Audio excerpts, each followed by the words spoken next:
राधे श्याम जय राधे श्याम जय राधे श्याम जय राधे श्याम जय राधे श्याम जय राधे श्याम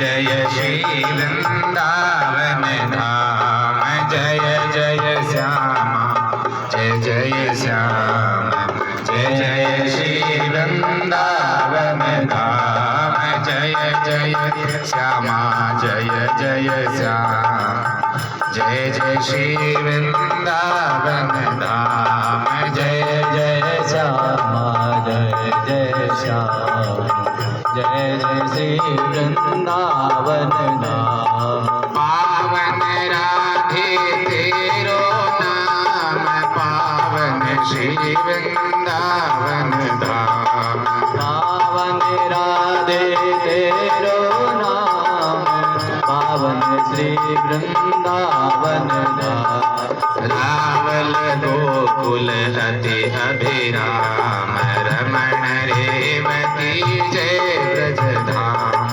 रावल गोकुल हरि अभिराम रमण रेवती जय ब्रजधाम जय जय श्यामा जय जय श्याम जय श्री वृंदावन धाम जय जय श्यामा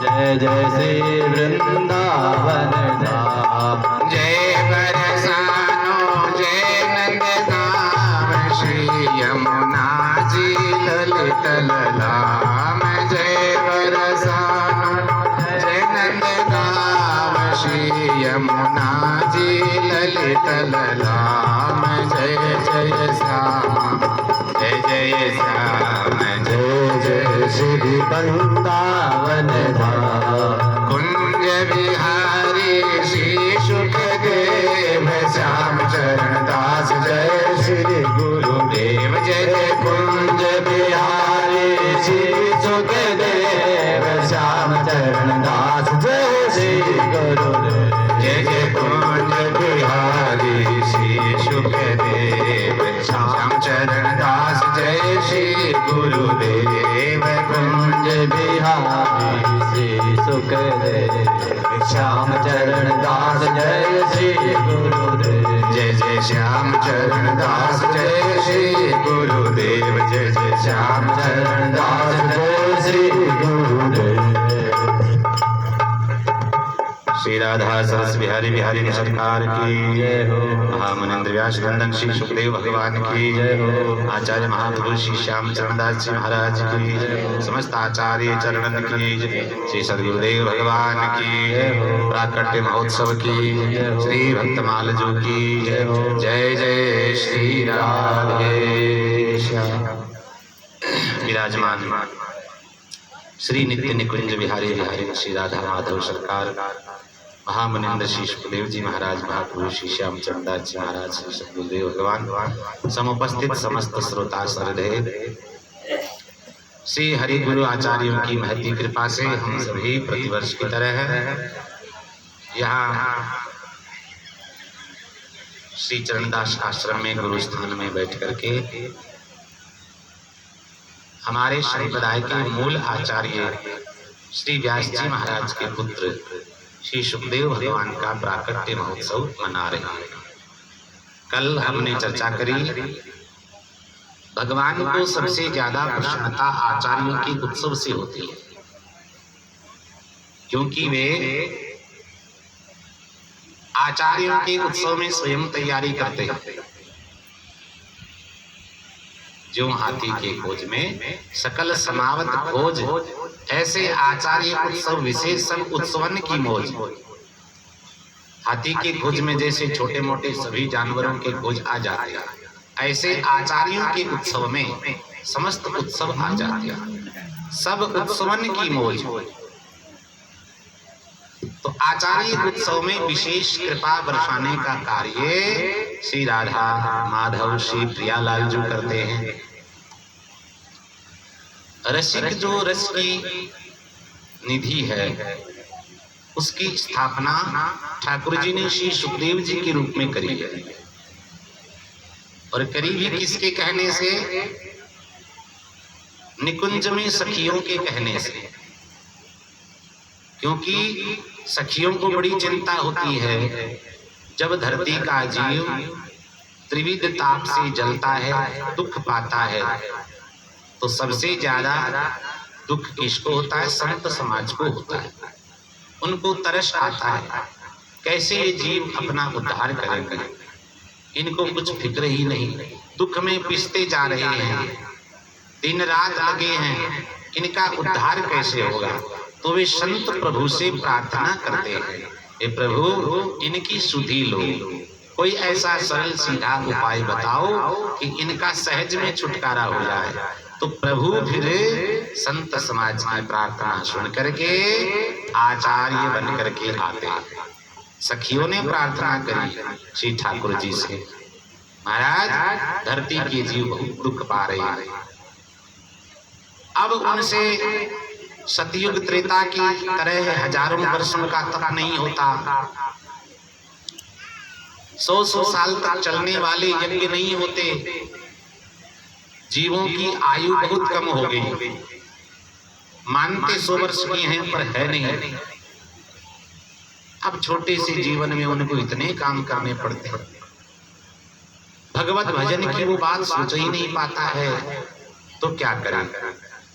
सखियों की इस चिंता को ठाकुर जी ने बड़ी गंभीरता से लिया, और ठाकुर जी तैयार होते हैं, फिर बोले चलो हमारी सरकार की आज्ञा हो जाए तो तुम्हारी बात जरूर मानेंगे। सरकार आई, श्री राधा जी प्रार्थना करी, महाराज हमारी सखियों की इच्छा है कि हम आचार्य बन जाएं। प्रिया जी ने आज्ञा करी, जाओ इस समय वेद व्यास जी के कोई पुत्र नहीं है, वे हिमालय में तप कर रहे हैं, उन्हीं का पुत्र बन करके उनके स्थान पर जाओ, भागवत धर्म की स्थापना करो,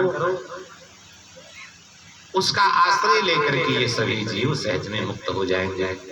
तो इस प्रकार ठाकुर जी स्वयं अपनी लीला अपने मुख से गाने के लिए श्री सुखदेव जी महाराज के रूप में प्रकट रहे। ऐसे रसिकाचार्य न भूतो न भविष्यति, वान कोई होगा जैसा व्यास का दुलारा, ऐसा कोई हो नहीं सकता, ऐसे स्वरूप वाला। तो आचार्य कृपा से श्री ठाकुर जी, ठाकुरानी श्री राधा जी सखियों के कहने से चलते हैं। हम लोग भजन करके निकुंज के दरवाजे पे जाएंगे तो उनके आचार्यों के इशारे से हमको भीतर में प्रवेश मिलेगा, सीधा पास नहीं है, सीधे नहीं जा सकते, वहां पर पहरा होता है, जिसको चाहते हैं उसको भीतर भेजते हैं। इसलिए आचार्यों के उत्सव को बहुत आनंद के साथ में मनाना चाहिए। जैसी जिससे बने नाचना गाना ये सब सहयोग करना ही है, नित्य आना, कथा सुनना, विभिन्न सेवा करना, ये सब आपका सहयोग है।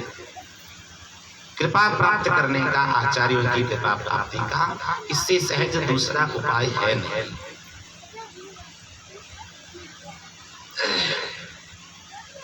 फिर ये आचार्य जिस पंथ की, जिस मार्ग की स्थापना करते हैं उसमें जीव को साधारणतः 2-3 बात कहते हैं। देखो भैया, आप ईश्वर के अंश हो, हम सभी परमात्मा के ही अंश हैं। ईश्वर अंश, जीव अविनाशी, चेतन अमल सहज सुख रस, हम भगवान का अंश हैं।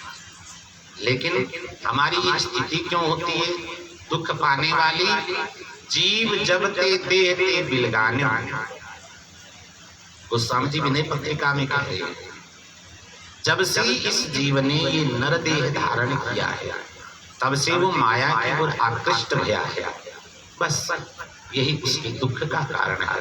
अपने मूल स्वरूप से वो इस माया की वजह से अपने विवेक का प्रयोग करने के कारण दुखी हो रहा है। तो क्या करें? बोले एक बात, प्रबल माया है राम की। राम जी की माया बड़ी प्रबल है। इस माया से उबरना सहज काम नहीं है, सरल काम नहीं है, बहुत प्रबल माया है। इस माया से बड़े बड़े ऋषि मुनि डर रहे हैं, आंखें ही नहीं खोलते महाराज। जो ही दृष्टि गड़ेगी न जाने कौन माया हमारे सामने आ जाए, तो आंख नहीं खोलते, समाधि लगाए रहते हैं। लेकिन हमारे आचार्य कह रहे हैं, राम रूप कोई उबर्यो हरि भक्तन के लाभ। अपना माया कुछ नहीं बिगाड़ सकेगी। क्यों नहीं बिगाड़ सकेगी? बोले हम हरि भक्तों के पीछे पीछे चल रहे हैं। भगवत भक्तों के मार्ग का अनुसरण करो तो माया कुछ नहीं बिगाड़ेगा। यही भक्तमाल का संदेश है। राम रूप कोई उबर्यो, एकाध कोई उबरा जिसने भक्तों का संग किया, जिसने भागवत का भक्तमाल का सेवन किया, वो एक आधा उबरा, बाकी कोई नहीं। क्यों? क्योंकि ये भक्त ही एक ऐसे हैं जो अहरनिश हरि का चिंतन करते हैं और उसका प्रभाव पास बैठने वाले के, दर्शन करने वाले के, सेवा करने वाले के भीतर में आता है, तो उससे उसका काम बनता है। घर में, समाज में, परिवार में हम जिन लोगों के पास बैठते हैं उनमें ऐसे परमाणु ही नहीं है कि जो हमारे भीतर में स्थानांतरित होकर के ऐसा प्रभाव पैदा कर दे। घर में अगर माता पिता, गुरु, मित्र, बंधु सभी भजन करने वाले को भजन में लगाने की बात कहने वाले हैं तो भैया बड़ी कृपा है। नहीं है तो फिर वे हमारे मित्र, बंधु, नातेदार, रिश्तेदार नहीं है, असल में दुश्मन है। तो स्वयं भजन न करें और औरों को करने से रोके। वही माता श्रेष्ठ है, वही पिता श्रेष्ठ है जो भजन करता है, संतान को भजन करते देख करके प्रसन्न होता है। जैसे श्री राम प्रताप जी, श्री जसराम जी महाराज। भैया हमें बड़ी प्रसन्नता हो रही, सारा गांव आपकी प्रशंसा करता है, आपका बेटा भगवत भजन करता है, संत सेवा करता है, तो हम खुश होते हैं। वे हैं माता पिता, उनमें ऐसे परमाणु हैं, उनमें ऐसे संस्कार हैं। साधु जी तात ऋषभ सो होए, मात मदाल से जानो। साधु जी तात ऋषभ सो होए, मात मदाल से जानो। साधु जी पुत्र कपिल सो मिले, साधु जी पुत्र कपिल सो मिले, मित्र प्रहलाद ही मानो, मित्र प्रहलाद ही मानो। साधु जी भ्राता विदुर दयाल यो सीता द्रुपद दुलारी। साधु जी भ्राता विदुर दयाल यो सीता द्रुपद दुलारी। साधु जी गुरु नारद सो मिले, साधु जी गुरु नारद सो मिले, अकिंचन पर उपकारी, अकिंचन पर उपकारी। भरतानृप अम्बरीश सो राजा प्रतु सो जो मिले, भरतानृप अम्बरीश सो राजा प्रतु सो जो मिले। भगवत भवन उदरे चिदानंद रस में झिले, भगवत भवन उदरे चिदानंद रस में झिले। तात ऋषभ सो होए, पिता कैसा होना चाहिए? ऋषभ देव जी जैसा। सुबह भागवत जी में कथा आई, ऋषभ देव जी महाराज, वही पिता अच्छा है जो अपने बेटे बेटियों को कहे कि भजन करो। मात मदालस जानो, कौन सी माता श्रेष्ठ है? मदालसा जैसी माता, जो अपने पुत्रों को कहती है बेटा ये खेती मकान दुकान नौकरी तो सहज में मिलती है। जैसे खेत में बरसात होने पर बाजरा मूंग मोट ग्वार हम बो देते हैं, रोटी तो सागे मत ही हुए, लंबो लंबो घास मत ही जा बिलवाणो बन पड़े। तो भजन करो, बाकी तो संसार पीछे पीछे अपने आप ही आएगा।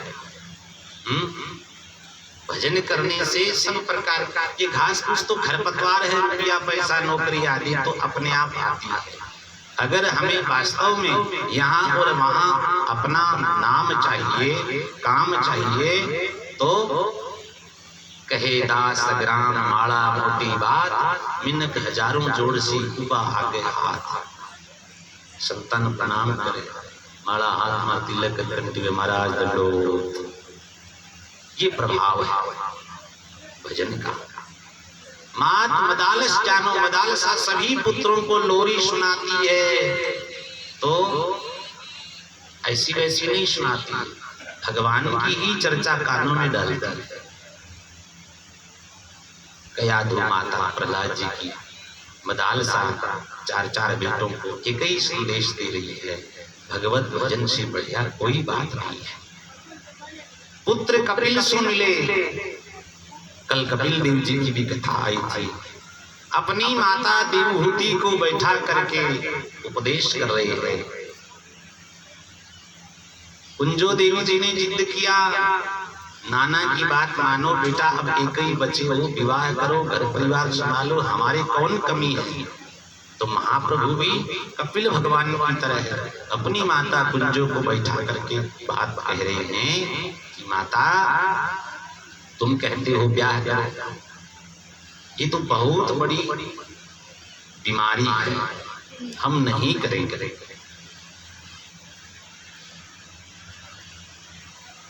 ब्याह किए दुख होय अपारा, जाका फैले बहु विस्तारा। ब्याह करने से अपार दुख होता है, उससे अपार फिर वो विस्तार फैलता है, हम नहीं करेंगे। माता कहती है तुम साधु बनोगे, मधुकरी लाने के लिए, भिक्षा के लिए घर घर में दरवाजे दरवाजे डोलोगे।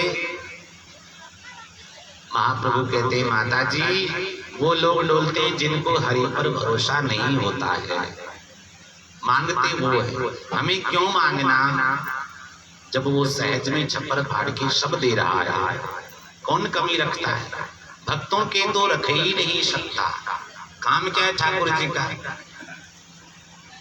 ऐसा मत समझना कि भजन करो ये हमारा ही काम है, भगवान को याद किए रहेंगे, याद किए रहेंगे। नहीं, तुम एक आध माला जपोगे ठाकुर जी की, तो ठाकुर जी तुम्हारी दो चार माला जपेंगे, उनका भी काम है ये भजन करना। किसी ने हनुमान जी से कहा महाराज तुम राम राम करते हो, राम जी भी तुम्हें याद करते हैं कि नहीं? तो महाराज उनके निज निवास में जाकर के प्रणाम नमस्कार। हमको किसी ने कहा कि भगवान तो आपको याद करते ही नहीं, बोले सब हिसाब हमारे सामने रखा है। तो सामने देखा, एक में उनका हिसाब है जो भगवान को याद करते हैं, दूसरे में उनका हिसाब है जिनको भगवान याद करते हैं। देखो हम भी इन लोगों को दिन रात जपते हैं। गीता जी में भगवान अर्जुन से कह रहे हैं ये मत समझना कि तुम ही लोगों का काम मुझे याद करना है, मेरा भी काम आप लोगों को याद करना है। जो जिस प्रकार से मुझे भजता है मैं भी उन्हें उन्हीं प्रकार से भजता हूँ। ये भगवान का वाक्य है। पुत्र कपिल सो मिले, माताएं वो धन्य है जिनको कपिल जैसा बेटा मिल जाए, और जो ऐसा उपदेश करे माता इस प्रकार से इस विधि से भजन करो तो आपका कल्याण हो जाएगा। 9 बेटियों पर एक पुत्र भय थे कपिल भगवान। कितना सुंदर सांख्य योग का उपदेश किया है, कल सुना था। मित्र प्रहलाद ही मानो। अच्छा मित्र हो तो कैसा हो? बोले प्रहलाद जी जैसा। प्रहलाद जी को पढ़ने के लिए भेज दिया गया। असुर वंश के और भी बालक पढ़ते हैं, तो पढ़ने वाले सभी मित्र होते हैं। प्रहलाद जी सभी असुर बालकों से कहते, देखो भैया, ये जो हमें शरीर मिला है, इस शरीर भगवान के भजन के लिए मिला है ना। अरे हमारे माँ बाप जो है, इनके कौन अपराध बने जिनकी वजह से हम असुर हैं, ये असुर योनि में हैं। लेकिन हमें जब इस तत्व का बोध है कि भगवत भजन श्रेष्ठ है, तो देखो भैया, इस असुरता को त्यागो और सब बैठ करके हरि नाम संकीर्तन करो। असुर बालकों को एक साथ बैठा करके कीर्तन करवाते प्रहलाद जी। सभी असुर बालक बैठ करके उनके साथ कीर्तन कर रहे हैं। ऐसा मित्र होना चाहिए। पापान निवारयति योजते हिताय। मित्र का लक्षण क्या है? जो अपने साथी को पाप करने से बचावे, पाप मार्ग पर जाने से बचावे। हमारा मित्र धूम्रपान करने जा रहा है, कुछ गलत आदत का शिकार है, तो उसको वहां रोको। योजते हिताय, उसके हित में लगाओ उसको, उसकी भलाई किसमें है वो मार्ग पकड़ाओ, तब तो वो मित्र है। और नहीं तो कुछ जड़ काटने वाला है, लगे रहने तो वो मित्र नहीं है। मित्र प्रहलाद ही मानो। भ्राता विदुर दयाल, भाई कैसा हो? विदुर जी जैसा हो। कितने भी दुर्योधन आदि फटकारते हैं, दासी का बेटा हमारे टुकड़ों पर पलता है और हमको ही आज ज्ञान देने आया है, ऐसे ऐसे बंटवारा कर लो, ये कर लो, वो कर लो, निकल जाओ यहाँ से। फिर भी उनके मन में धृतराष्ट्र के प्रति कैसा प्रेम है, कैसी दया है कि इनके 100 बेटे रहे, एक को अच्छे संस्कार आए, कैसा बुढ़ापा सुधरेगा, बिगड़ जाएगा। कहते देखो तुम अंधे हो पर इतना विवेक तो है ही, हमारी बात मानो, इन बेटों के मोह में मत पड़ो, भगवत भजन करो। भ्राता विदुर दयाल, यो सीता द्रुपद दुलारी। स्त्री कैसी होनी चाहिए? द्रुपद दुलारी, द्रौपदी जैसे। 5 पतियों के साथ जीवन निर्वाह करना और एक भी क्षण श्री कृष्ण को न भूलना। कैसी सेवा करिए द्रौपदी जी।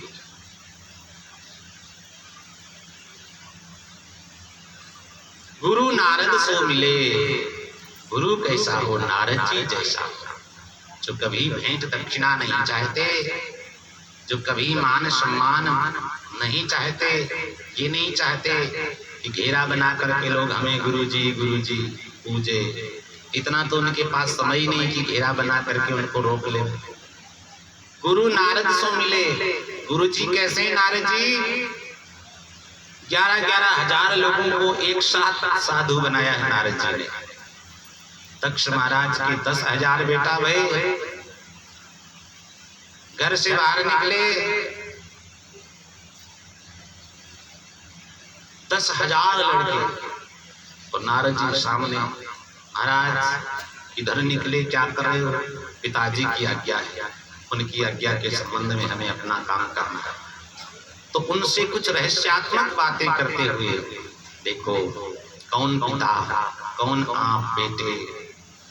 हमारा पिता तो वो परमात्मा है, उनको याद करो। ये कौन पिताजी हैं? इनकी आज्ञा में करते करते तो तुम अपना जीवन पूरा नष्ट कर बैठोगे। ऐसा उपदेश दिया नारद जी ने दक्ष के बेटों को। 10 हजार निकले थे पिताजी का काम करने, वापस आए ही नहीं, साधु बन गए। अब उनको पता चला नारद जी तो आज तक कोई का घर बसवा दिया, कोई ना कोई। फिर क्रोध आया, 1000 लड़के फिर उत्पन्न किए, उनको भेजा और अब की बार चेतावनी दे के भेजा, देखो एक नारद जी महात्मा है, वो मिल जाएंगे तो उनकी बात भूलकर भी मत मान लेना। उनका काम बड़ा टेढ़ा है, वो बहुत गलत बातें बच्चों को सिखाते हैं, सबके घर बिगाड़ते हैं, उनकी बातों में मत आ जाना। आपके 10 हजार बड़े भाई थे, सबको कुमार्ग में डाल दिया उसने, बाबा बना दिया है, नहीं माना, उनकी बातों में नहीं आएंगे। पर साधु का स्वरूप है, साधु यत्न करे और समाज में सुंदर हो ही नहीं सकता। हजार लड़के जाते हैं, नारद जी मिल जाते हैं। देखो आपके 10,000 बड़े भैया थे, सब भगवान के भजन किए, सबने अपना कल्याण किया है। शासन करने के लिए, लोगों पर अत्याचार करने के लिए, अपनी मान प्रतिष्ठा के लिए हम लोगों को भगवान नहीं भेजते हैं। तुम तो एक काम करो, अब जा तो रहे हो, वापस मत आना, जंगल में रहो, जो मिल जाए सहजता से, सहज मिले ना उसमें गुजारा कर लेना, मांग करके खा लेना। इस राज्य में कुछ नहीं पड़ा है। लड़ाई झगड़े से जो खाया जाता है उससे ऊर्जा नहीं आती है, बुद्धि भ्रष्ट हो जाती है। सहज मिले तो दूध है, मांगे मिले तो पानी, खींचा तानी खून सम, यह संतों की वाणी।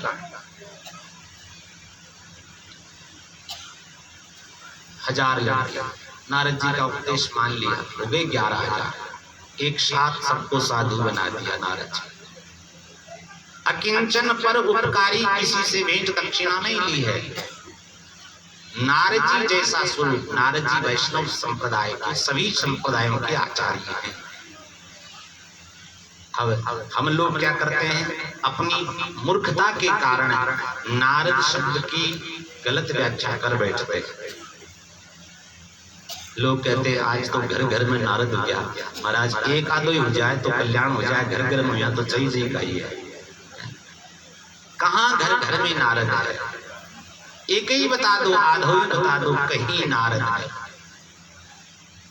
जिसको नारद जी मिल गए उसका पुनर्जन्म नहीं हुआ, सभी पुराण ग्रंथ प्रमाण है। नारद जी जिसको मिल गए उसका काम सहज में हुआ है। ये जो प्रहलाद जी असुर बालकों से कीर्तन करा रहे हैं, ये किसकी महिमा है? नारद जी की महिमा है। इसलिए व्यास जी महाराज नारद जी को बाद में, पहले प्रहलाद जी को, प्रहलाद नारद पराशर पुंडरीक व्यासांबरीश शुक शौनक भीष्मदाल्भ्यां रुक्मांगदार्जुन वसिष्ठ विभीषणादि पुण्यानिमान परम भागवतां स्मरामि। प्रहलाद नारद पराशर पुंडरीक प्रहलाद जी को प्रणाम करते। द्वादश आचार्यों में भी प्रहलाद जी, विधि नारद शंकर शनकादिक कपिल देव मनुभूप नरहरिदास। तो नरहरिदास मतलब नरसिंह भगवान के प्यारे प्रहलाद जी।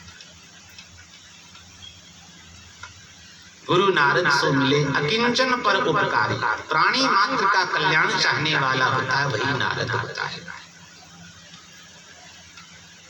ध्रुव जी महाराज 5-6 वर्ष की उम्र में ठाकुर जी का दर्शन कर रहे हैं, ध्रुव टीले पर बैठकर यमुना जी के किनारे।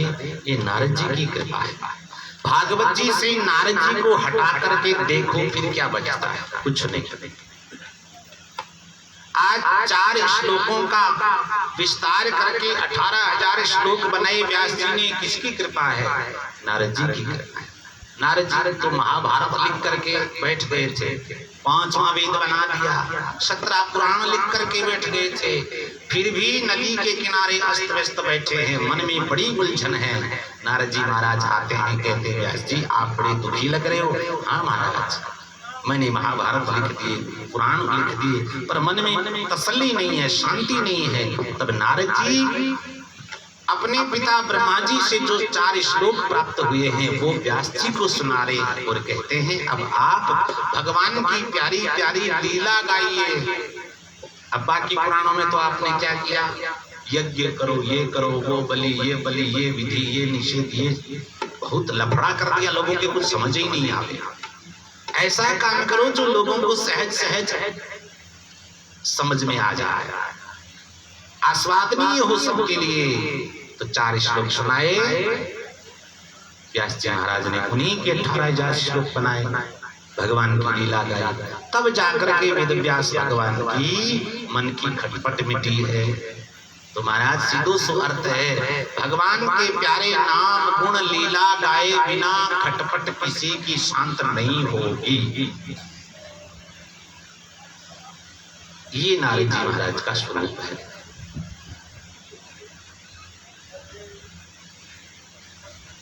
भरता नृप अम्बरीश सो, पति कैसा होना चाहिए, अम्बरीश जी जैसा होना चाहिए। भक्तमाल जी में अम्बरीश जी के सैकड़ों विवाहों की कथा है, 100 रानियां हैं, अंतिम 101वीं रानी ऐसी आती है। सुना उसने, ये भी नारद जी से सुना। अब लोग कहते हैं कि नारद जी का काम इधर से उधर करना है, ये काम वो जनहित में करते हैं, अपने स्वार्थ के लिए नहीं करते। वो देखते हैं कि इससे समाज का कोई हित होगा, लोगों का कल्याण बनेगा, इसलिए वो ये काम करते हैं। नारद जी से सुना है उसने, प्रण कर लिया विवाह करूं तो अम्बरीश जी से करो। अम्बरीश जी महाराज हमारे तो पहले ही बहुत विवाह है और हम ये आगे लफड़े नहीं करेंगे, भजन करेंगे नहीं, हम विवाह का। बड़ी लंबी कथा है। आज एकादशी है, अम्बरीश जी महाराज एकादशी के बड़े निष्ठक हैं। एकादशी में दशमी के दिन एक समय भोजन बने, दसाण दिन शाम का नहीं पाँव चीज, 11 पूरा दिन ही है और 12 13 लाग गया पहले पहले पारण हो जाए। अम्बरीश जी महाराज ऐसा ही कर रहे थे। दुर्वासा जी पधारे, आ गए भक्तों की परीक्षा लेने के लिए।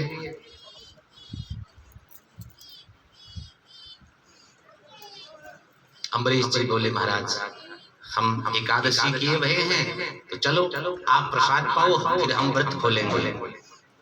दुर्वासा जी बोले हम स्नान करिया में नदी में, उसके बाद में भोजन करेंगे। दुर्वासा जी स्नान करने गए, आए नहीं बहुत देर तक, अब 13 लाख वाली। अम्बरीश जी दुविधा में पड़ गए, महाराज ने निमंत्रण भी दे दियो और आया आज बनी। कठिन एकादशी है जिसकी करी कराई जा रही है, क्या किया जाए। पुरोहित जी महाराज से पूछा, वो बोले आप आचमन कर लो, पृथ्वी खुल जाएगा और आने के बाद महाराज को प्रसाद पवा देना। पुरोहित जी के कहने से अम्बरीश जी ने जल का आचमन कर लिया। उसके बाद में दुर्वासा जी आते, पता चल गया उन्होंने व्रत खोल लिया है। अपनी जटा में से बाल खींच करके पटका काल कृत्या नाम की राक्षसी पैदा करी, अम्बरीश जी के पीछे लगाई। अब अम्बरीश जी राजा हैं, पर देखा जाए तो अम्बरीश जी तो भगवान के भक्त हैं। राजकाज तो वहां सुदर्शन भगवान संभाल रहे हैं। भगवान का जो सुदर्शन चक्र है वो पहरा दे रहा है अम्बरीश जी की नगरी के।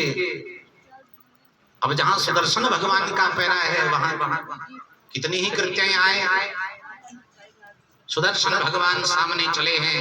अम्बरीश जी की पीठ जलने लगी, भागे भागे गए ब्रह्मा जी के पास, महाराज हमारी पीठ सुदर्शन के तेज से जल रही है, हम क्या करें। बोले क्या हुआ। हुआ ये कि हम अम्बरीश जी के घर गए, वो बोले हम एकादशी किए हुए हैं, तो पहले आप प्रसाद पालो फिर हम पाएंगे।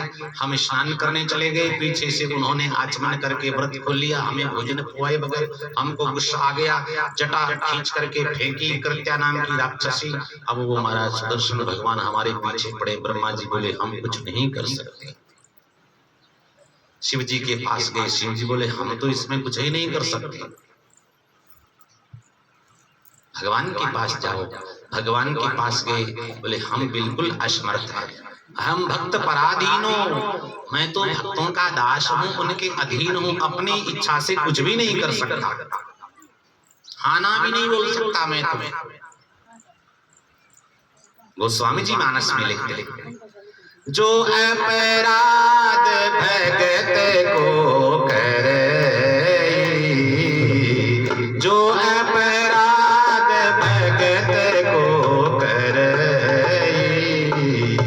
राम रोष पावक सोच रही, लोक हूँ वेद विदित इतिहास, यह महिमा जाने दुर्वासा। जो अपराध भगत को करई राम रोष पावक सोचरई। लोकं वेद विदित इतिहासा यह महिमा जाने दुर्वासा। दुर्वासा जी अच्छी तरह जाने के भक्तों पंगुलियां किए हुए। राम रोष पावक सोचरई, अग्नि से जलता है वो। भगवान बोले हम कुछ नहीं कर सकते, हाँ अगर हमारा अपराध तुम करते तो हम क्षमा कर देते, वही हमारे पास आने की जरूरत नहीं। भगवान का अपराध बन गया कोई बात नहीं, लेकिन मेरे भक्तों का जो अपराध करता है उसे हम कभी क्षमा नहीं करते। ये बात अलग है। मेरे भक्त खुद क्षमा कर दे तो कर दे, क्योंकि वो मुझसे ज्यादा दयालु होते हैं। राम महाप्रभु सुना नहीं सुना ना? प्रभु राम तो सुना है, कृष्ण प्रभु सुना है, लेकिन चैतन्य महाप्रभु, चरणदास जी महाप्रभु, हित हरिवंश महाप्रभु, निम्बार्क महाप्रभु। क्यों? इसीलिए रावण नहीं मानेगा तो राम जी धनुष निकाल लेंगे, कंस नहीं मानेगा तो सिंहासन पे चढ़ के नीचे फेंक देंगे, लेकिन आचार्य ऐसा नहीं करते, इसलिए वो महाप्रभु है। कितना ही कोई उद्दंड हो उसको वो सहजता से भगवान अस्त्र शस्त्र से मारते हैं और आचार्य भगवान के नाम से तारते हैं, सीधा तारता। इसलिए भी महाप्रभु है। जो प्रभु है उसको भी अपनी गोदी में बैठा सकते हैं, खिला सकते हैं, लाड़ लड़ा सकते हैं, वो महाप्रभु होते हैं। श्री राधा सरस बिहारी सरकार को प्रत्यक्ष लीला विलास करते रहे अपनी आंखों के सामने जो देख सकते हैं वो महाप्रभु होते हैं। ये प्रभु महाप्रभु में अंतर है। संत बड़े दयालु होते हैं। संत हृदय नवनीत समाना, कभी किसी को दंड देने की बात नहीं सोचते हैं। महात्मा जी नदी में बैठे नाव पार जा रहे थे, 4-5 बच्चे बैठे थे, उद्दंडता सोच गई। अब अकबक बोलने लगे, देखो ये पीले कपड़े वाले महाराज जी है ना, कैसे हट्टे कट्टे घर से भागे है, कमाने के डर से बहुत बातें करने लगे। महात्मा कुछ नहीं बोले, फिर उनका अचला खींचने लगे। वो ज्यादा ही शुद्ध हो ना, जहाँ आंगले पकड़ता पकड़ता पहुंच पकड़ ले, अचला खींचने लगे। भगवान ने देखा, आकाशवाणी भाई महाराज आप कहो तो इस नाव को अभी पलट दूं, ये सभी मर जाएंगे, आपका कुछ नहीं बिगड़ेगा। महाराज बोले, प्रभु आप तो ये कर सकते हो, इन बच्चों को बेचारों को क्या पता कि हम क्या कर रहे हैं, इनको कुछ पता थोड़ी है कि हम कर क्या रहे हैं, इनके लिए तो हंसी मजाक है। अगर आपको पलटना है तो नाव नहीं इनका स्वभाव पलट दो कि साधुओं के संग में रह करके ये भजन करने लगे। इसलिए ये महाप्रभु है। भरता नृप अम्बरीश, भगवान ने अम्बरीश जी को कहा, आप दुर्वासा जी को कहा आप अम्बरीश जी की शरण में जाइए। अम्बरीश जी के सामने आए, हाथ जोड़ करके क्षमा मांगी, महाराज मैंने आपका अपराध किया। अम्बरीश जी ने दंडवत करी, महाराज ये क्या कर रहे हैं आप, अपराध कर रहे हैं, मैं तो आपका दास हूं, मेरी गलती भई है, आप क्षमा करो। दुर्वासा जी कहते हैं, आज मैंने प्रत्यक्ष भक्तों की महिमा देखी है, लेकिन कुत्तों की पूंछ कभी सीधी नहीं हो गई, अकड़ नहीं जाती, वहां से तो बची आए, अब क्या कह रहे हैं। महाराज जिसने हमारे साथ में ऐसा किया है हमसे माफी मंगवाइए, हमें उनके सामने दंडवत कराया है, उसके 10,000 जन्म होने चाहिए। भगवान बोले, महाराज उसके तो 10,000 जन्म कभी नहीं हो सकते, हाँ मैं 10 अवतार जरूर ले लूंगा उसके लिए। भगवान ने 10 अवतार ग्रहण किए, इतनी सी बात के ऊपर भक्तों की महिमा प्रकट दिखाने के लिए। बोलिए 10 अवतार भगवान की जय। भरता नृप अम्बरीश सो, राजा पृथु सो जो मिले। पृथु राजा की कथा भागवत जी में आई है, अंग बैन आदि के क्रम में। पृथु महाराज को धरती के लोग बहुत भूखे प्यासे हैं, धरती से कुछ अन्न होता ही नहीं है, तो उन्होंने धरती का सिंचन किया है बाण के तेज से। संपूर्ण औषधियां प्रकट हुई है, जीवों को जीवन देने वाली चीजें उत्पन्न हुई है। और पृथु महाराज भगवान के प्यारे भक्त हैं। हम 2 कान 2 हाथ 2 पैर वाले हैं, है ना, यहाँ बैठे 2 कानों से कथा सुन रहे हैं, फिर भी कहते हैं माँ की बहुत कथा सुनड़ी है, बहुत बाचेड़ी है। और पृथु महाराज कहते हैं 10,000 कान चाहिए। क्या मांगते हैं भगवान से? बोले हमें 10,000 कान दे दो। क्यों महाराज? 2 कानों से आपके कथामृत का आस्वादन ठीक तरह से नहीं होता। 10,000 कान हो तो कान रूपी दोनों में हम आपकी कथामृत भर भर करके पान करेंगे, ऐसा हो जाए। राजा पृथु सो जो मिले, भगवत भवनिधि उधरे, चिदानंद रस में झिले। तो तात्पर्य क्या निकला कि वही हमारे सगे संबंधी हैं जो हमें ये कहते हैं कि कथा में जाओ, सत्संग में जाओ, बैठ करके माला जपो, मंदिर में जाओ, सेवा करो, संत सेवा करो, तीर्थ में जाओ, भजन करो। ये बातें जो कहने वाले हैं वो हमारे सच्चे हितैषी हैं। और बाकी व्यवहार करने के लिए आ तो गए हैं संबंधी बन करके, लेकिन वो हमारे अपने हैं नहीं, अपने नहीं है। इसलिए राम रूप कोई उबर्यो हरि भक्तन के लार। यदि कोई संसार से पार हुआ है तो भगवान के भक्तों के पीछे हुआ है, भक्तों के चरणों को ग्रहण करने से, भक्तों का आश्रय लेने से हुआ है। अन्यथा ये सीधी सरल बात है नहीं। तो भक्तमाल जो ये संदेश देवे कि आप और सब काम छोड़ो, एक भक्तमाल का आश्रय ले लो। क्योंकि भक्तमाल में वो भक्त हैं जिनकी सीधी पहुंच ठाकुर जी तक है, जिनकी पहुंच ठाकुर जी तक है, वो हमें भी ठाकुर जी तक पहुंचा सकते हैं। तो ये भक्त चरित्र ही हमारे पास एक संबल है, आश्रय है। और भक्त चरित्र बड़ी लंबी चौड़ी बातें नहीं कहते हैं, बहुत लंबा चौड़ा इतिहास नहीं कहते हैं। एक ही बात कहते हैं कि सभी संत कहते हैं हमारे ऊपर हमारे गुरुदेव ने कृपा करी, भगवान का नाम दिया, उसको जप करके हम पार भये। तो आप भी इस भगवान नाम को दृढ़ता से पकड़ लो तो आपका काम हो जाएगा। इसलिए हम नाम के पीछे पड़ जाए। भगवान नाम इस संसार से पार कराने वाला है, बहुत बड़ी भारी नाम की महिमा है। गोस्वामी जी मानस में कहते हैं वंदौ नाम राम रघुवर को, हेतु कृषानु भानु हिम कर को। वंदौ नाम राम रघुवर को, ठाकुर जी के नाम की मैं बहुत वंदना करता हूँ। जो क्या है? हेतु कृषानु, कृषानु कहते हैं अग्नि को, भानु कहते हैं सूर्य को, हिमकर कहते हैं चंद्रमा। हेतु कृषानु भानु हिमकर को।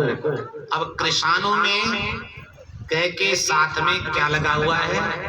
कृषानु में री लगा हुआ है, कह में री जोड़ते हैं। संस्कृत में रीश्वर होता है, आजकल हिंदी में रे लिख करके छोटी या बड़ी मात्रा लगा के री कर देते हैं। हेतु कृषाणु, अब कृषाणु में से उस रे को निकाल दिया तो कृषाणु अर्थहीन हो गया, उसका कोई अर्थ नहीं रहा। भानु, भय में आ है, भय आनु तो भानु। अब उसमें से आ निकाल दो भानु में से तो भानु अर्थहीन हो जाता है। हिमकर, हिमकर में से मैं को निकाल दो तो हिकर रह जाता है पीछे, हिकर, हिकर का कोई अर्थ नहीं रहता है।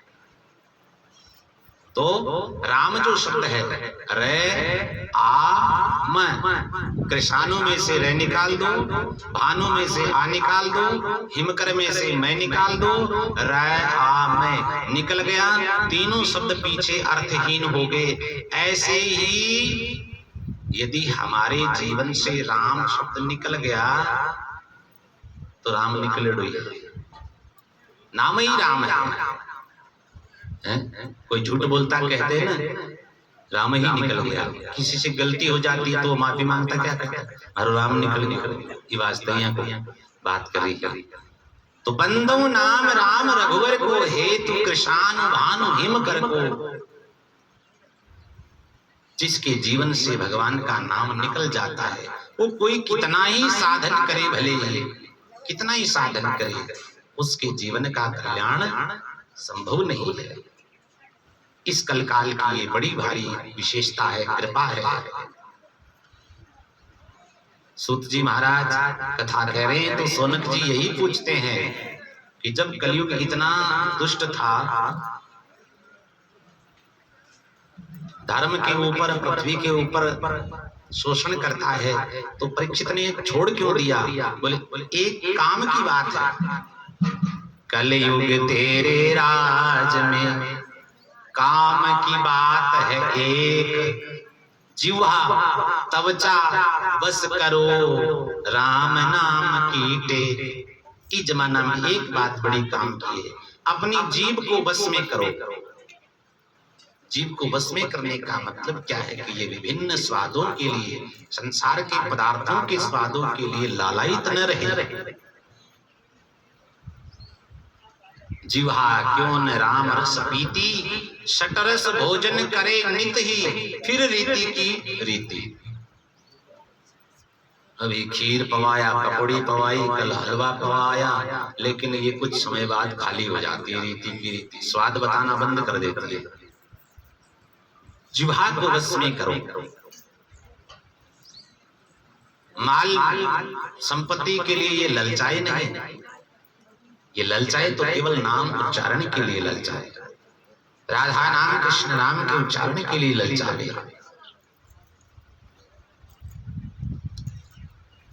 साथ में एक सुंदर संकेत करती है कि हमको संसार में रह के भजन करना है तो जीवा की तरह करो।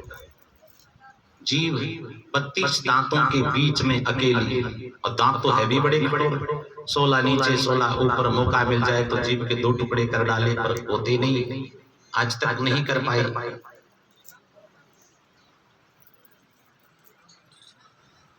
जग में तुम ऐसे रहो ज्यों जिह्वा मुख माई, घीव घृणा भक्षण करे तो भी चिकनी नाई। घृणुंगी खाए पर चिकनी कदई नहीं।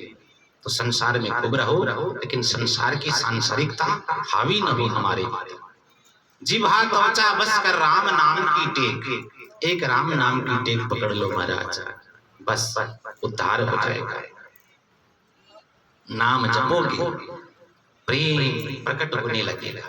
नाम प्रेम ये साक्षात भगवत ही स्वरूप है। जैसे जैसे नाम जब बढ़ेगा प्रभु में प्रेम बढ़ेगा, और प्रेम जब बढ़ेगा हमारे भीतर में बढ़ेगा, तो जैसे प्रहलाद जी के प्रेम के कारण खंबे में से भगवान प्रकट भये हैं, ऐसे हमारे लिए भी है जाएगा।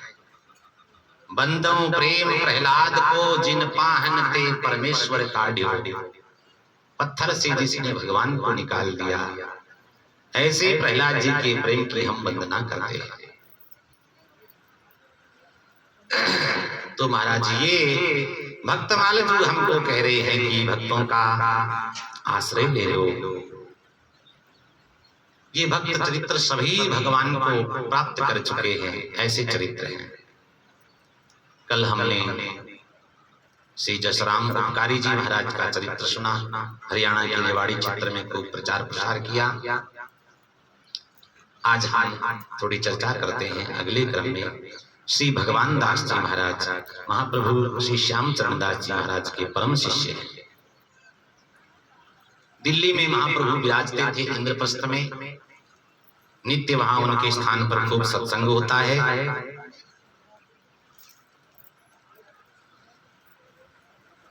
इंद्रप्रस्थ के आसपास के सभी क्षेत्रों में महाप्रभु के शिष्यों के स्थान हैं, और शिष्यों की जमात भी खूब रामत करते हुए घूमती है। उनके सभी शिष्य महाप्रभु की वाणियों का उच्चारण करते हैं, वाणियों का सत्संग करते हैं। महाप्रभु के स्वयं के स्थान पर तो खूब सत्संग होता ही रहता था। उनके शिष्य जो साधु महात्मा थे, जहां भी जाते भक्ति सागर जी का सत्संग करते थे, श्री भक्ति सागर जी का। और जैसा नाम है ऐसा ही इसका काम है। बड़ा पावन ग्रंथ है। भागवत जी समझ में न आवे और पढ़ने का अवसर नहीं है तो आप भक्ति सागर को पढ़ सकते हैं। सीधी सीधी भागवत जी की टीका है। संक्षेप में वही सब बात है। और स्वयं कह रहे हैं, संप्रदाय सुखदेव मुनि चरणदास गुरुद्वार परम धर्म भागवत मत भक्ति अनन्य विचार।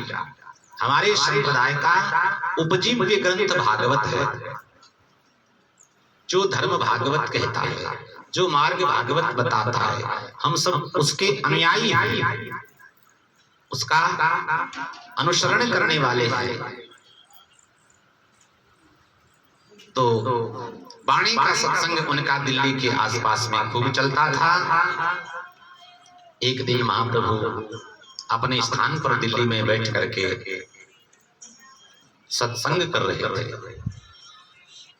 खूब लोग बैठे थे, लोगों को प्रवचन कर रहे थे। एक सिपाही की वर्दी में सैनिक आता है, पीछे बैठ जाता है, 2-5 मिनट मुश्किल से सुनता है, उठ करके चला जाता है। महाप्रभु देख लेते हैं पर कोई बातचीत नहीं करते। दूसरे दिन फिर सत्संग होता है, फिर वही सैनिक की वर्दी में कोई आता है, बैठता है, 10 मिनट सुनता है, चला जाता है। ऐसे वो सैनिक कभी रोज, कभी एक आध दिन से महाप्रभु के सत्संग में आता था।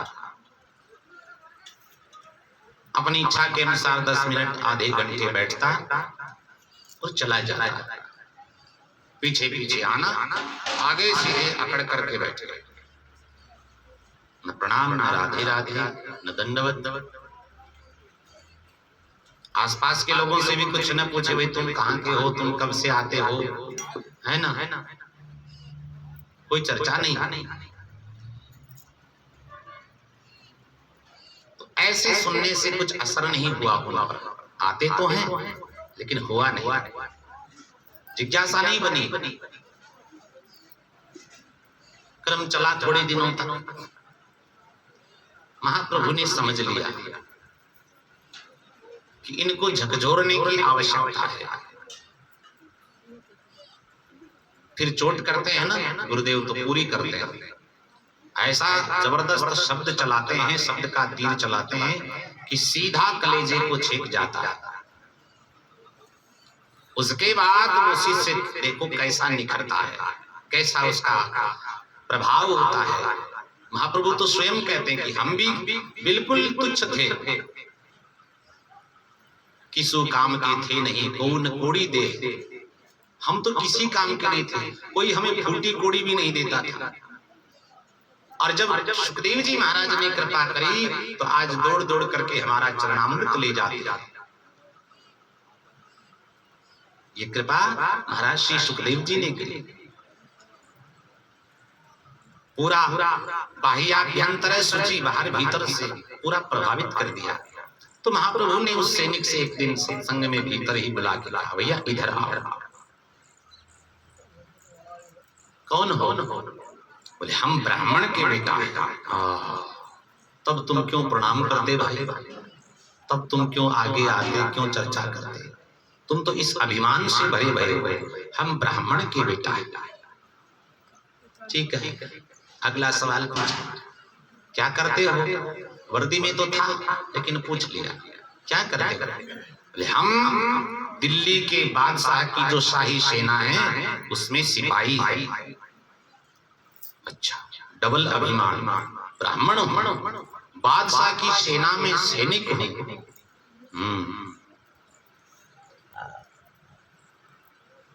ठीक है। ये अभिमान भक्त भगवान से कभी सहन नहीं होता है। किस चीज का अभिमान? ये भी तो, यही एक अभिमान ही तो सब किए कराए को नष्ट कर डालता है। अहम बुद्धि आई परी सकल पाप को मूल, कियो करायो मेल दे संग्राम दास कह धूल। अहम बुद्धि आई परी सकल पाप को मूल, सारे पापों का मूल अभिमान। और जब ये आ जाती है तो संग्राम दास जी कहते हैं कियो करायो धूल में कर दे।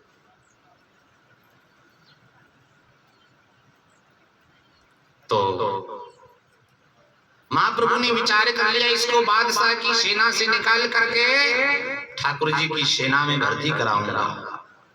ये वर्दी इसकी उतारूंगा और ऐसी वर्दी इसको देनी है, पीला चोला, सीधा सेनापति ही बना डालेंगे।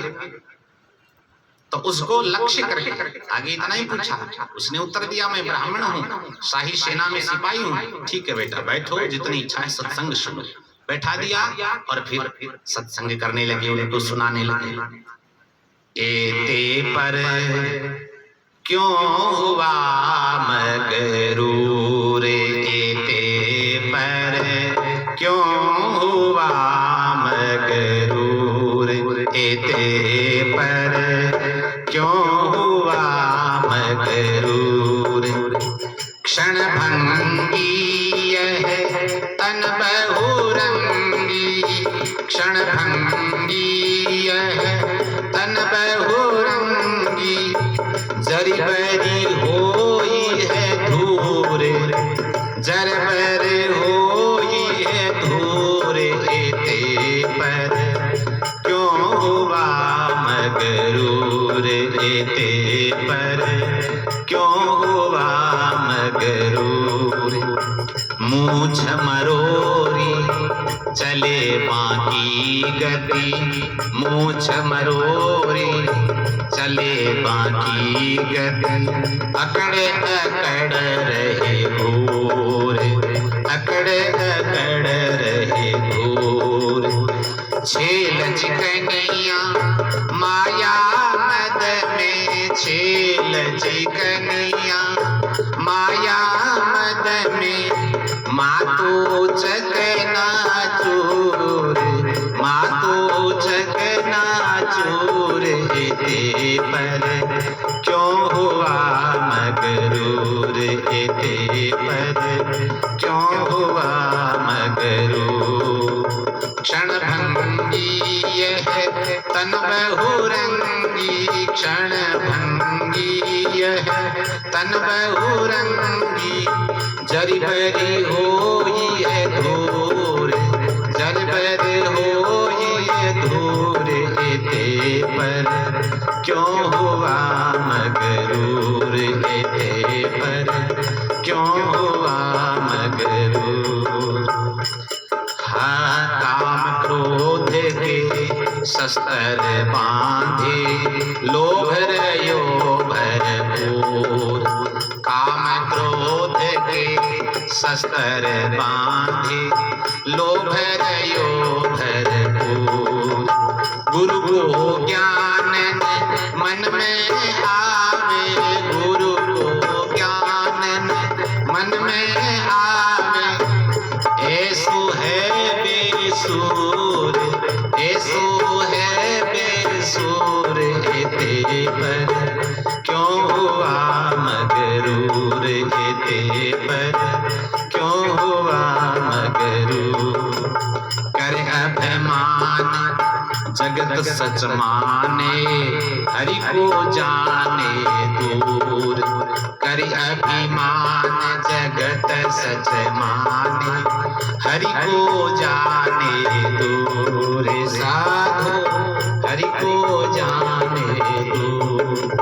चरण दास सुख देव बतावे, चरण दास सुख देव बतावे। साईं सदा है जोर, साधो साईं सदा है जोर, एते पर क्यों हुआ मगरूर, एते पर क्यों हुआ मगरूर, के पर क्यों हुआ मगरूर। बस ब्राह्मण के घर में जन्म लिए, साई सेना में भर्ती हो गए, फिर इतने में ही अकड़ गए। ये ब्राह्मणत्व साथ चलेगा, ये बादशाह तुम्हारे साथ चलेगा, ये बादशाह यहीं पर तुम्हारा मालिक है, आगे मालिक दूसरा है। अभी तुम इसके कानून में हो, मान रहे हो उसकी, लेकिन आगे ये वर्दी और ये रोब काम नहीं आने वाला है। एते पर क्यों हुआ मगरूर, इतने में ही अभिमानी हो गए, साधारण बात का इतना अहम कर बैठे। संत आचार्य और भगवान जीव के अभिमान को सहन नहीं करते, क्योंकि पता है उनको बस अभिमान इसके भीतर में थोड़ा भी आ गया तो ये अपने समस्त स्वरूप को भूल करके पतन में चला जाएगा, इसका पतन हो जाएगा। नारद जी महाराज कामदेव को जीत करके आ रहे हैं, शिव जी से कह दिया हम कामदेव को जीताएं। शिव जी बोले ठीक है, हमको तो कह दिया लेकिन भगवान को मत कहना। बोले अब तो कहेंगे ही कहेंगे, भगवान से जाकर के कह दिया हम कामदेव को जीत करके आए। अब भगवान ने सोचा नारद जी के और अभिमान, तब तो काम ही सारा उल्टा है जाएगा। तो कैसी लीला रचते हैं, मानस में कथा आती है, आप सब सुनते हैं। बहुत सुंदर नगरी की रचना होती है, स्वयंवर होता है किसी राजा की कन्या का। भगवान पीछे से जाकर के बरमाला पहन करके आ जाते हैं उसको लेकर के, और नारद जी इधर हरि रूप लिए बैठे हैं बंदर का। सामने मिलते हैं, भगवान को देख के श्राप दे देते हैं, तुमने हमें बंदर बनाया, हमारा मजाक उड़ाया और हमारी होने वाली पत्नी को तुम ले आए, हम श्राप देते हैं आपकी पत्नी का भी हरण होगा और बिना बंदर भालुओं की सहायता के तुम्हें उसका पता भी नहीं लगेगा, हमारी सहायता लेनी पड़ेगी। भगवान बोले जरूर, सहर्ष स्वीकार करते, भले हमें इसके लिए कितने अवतार लेने पड़े पर आपका अभिमान हमें तोड़ना जरूरी था। ठीक है राम बन जाऊंगा, रावण ले जाएगा, आप बंदर भालू बन के आ जाना, लेकिन अभिमान महाराज ठीक नहीं। भक्तों में अभिमान, फिर काहे के भक्त है। इतने पर ही घमंडी हो गए। देखो सुनो ध्यान से, क्षण भंगी यह तन बहुरंगी, ये पानी का बुलबुला है, क्षण भर के लिए गोल सुंदर सुंदर रूप में उठता है, फिर पानी में विलीन हो जाता है। तो ये जीवन क्षणिक है, जैसा यौवन जैसा बल आज है ऐसा कल नहीं रहना है। जरी बरी हुई है धूल, ये शरीर है ना जिसको चमका रहे, ये जल बल करके धूल हो जाएगा। और मनुष्य को तो अपने शरीर पर इतराना ही नहीं चाहिए, क्योंकि उसका शरीर, उसकी तो राख ही किसी के काम नहीं आती शरीर की। नर तेरी चाम काम नहीं आवे, जलबल होए अंगारा। पशु की चाम होती तो जूती बनती, नगाड़ा बनता, मंदिर में रहता, सुबह शाम आरती के समय बजता, लेकिन नर की चाम तो किसी काम की नहीं है, इसका घमंड करते हो। मूछ मरोरी चाले बाकी गति, अकड़ अकड़ रहे भूर, कुण कुण मंदिर कह जहां चल जना गिलबियां चले। किस किस की नजर हमारे ऊपर है कि हाँ आज सब जा रहे हैं, मूछ मरोड़ते हो, बाकी गति से चलते हो, काम क्रोध के शस्त्र बांधे, अपना विनाश करने वाली चीजें जो खुद साथ ही लिए फिरते हो। काम क्रोध मद लोभ मोह ये सदा सर्वदा हमारे साथ रहती है, हमारा विनाश तो कभी भी कर सकते हैं। ये अस्त्र शस्त्र हम बांध करके चल रहे हैं, हमारा ही विनाश करने के लिए काम और क्रोध के शस्त्र हम साथ में रखते हैं। लोभ रयो भरपूर, और लोभ की तो कहां तक कहे महाराज, भरपूर भरा है। इतना लोभ पीछे वाले नोट गिने नहीं जा रहे, लेकिन और आ जाए और आ जाए और आ जाए, ऐसा लोभ। भले ही कितनी ही मर्यादा त्यागनी पड़ जाए, कितना ही आचरणहीन होना पड़ जाए, पर लोभ पैसा चाहिए। पंडित जी महाराज काशी से पढ़ के आए, आते पंडितानी जी ने पूछा शास्त्र सभी? हाँ बिल्कुल कंठस्थ करिए। तो बताओ आपका बाप कौन? भाई आ तो कोई किताब में बनी आई। तो फिर क्या काशी पढ़ के आए? चलो जाओ पता लगा के आओ। पंडित जी वापस रवाना हुआ। अब ऐसे ही पैदल चलते थे तो एक गांव में एक गणिका थी। उसने देखा पंडित जी महाराज प्रणाम, आओ आओ थोड़ा जलपान करके प्रसाद लेकर के चले जाना। पंडित जी रुक गए। कहाँ से आ रहे हो? बोले काशी से पढ़ के आया, घर गया तो ये बात हुई। बोले बाप का बाप कौन? तो पता लगाने फिर जाना पड़ेगा गुरु जी के पास। अच्छा अच्छा अच्छा, तो चलो देखो महाराज ये गणिका का घर है, मैं बड़ी पतित हीन हूँ, मेरा सौभाग्य आप ब्राह्मण देवता आए, लेकिन अब मैं क्या करूं? सेवा तो आएगी तो करनी पड़ेगी। लो लो चौकी लगा के बैठो। महाराज बैठे, 10 रुपए का नोट रख दिया। पंडित जी जेब कमाए, फिर जल का गिलास लिया। महाराज जल पी लो, और जल के साथ 10 का नोट पंडित जी ने। महाराज भोजन हो जाएगा? हाँ अब जल पी लिया तो भोजन में कहाँ दिक्कत है। थाली आई, थाली के साथ 100 को नोट। पंडित जी खा लो, एक चेपी गाल के ऊपर। बोले बाप को बाप कोई है, आगे जब की जरूरत को नहीं, वो लो भी है बाप को बाप। शास्त्र को नहीं मिला बात, मैं बताऊं था कठों रवना जो बोले क्या पढ़ा? कहा भयो बहु विद्या सीखी, ना ही अविद्या नाशी। बहुत प्रकार की विद्या सीखने का फल क्या हुआ जब अविद्या नष्ट नहीं हुई। बहुत योग ज्ञान तप गए, काशी पढ़ करके आए, लेकिन सरस माधुरी मगन बहे बिन छूटत ना 84। मगन हुए बिना, नाम में प्रेम में सेवा में भजन में मत हुए बिना 84 नहीं छूटने वाली है, चाहे कहीं पढ़ करके आ जा।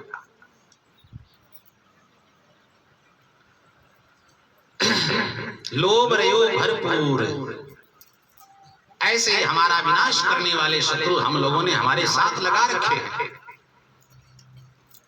गुरु को ज्ञान न मन में आवे और सब बातें मान लेते हैं। गांव का झूठी के चे सच्ची के तुरंत मानने में आवे।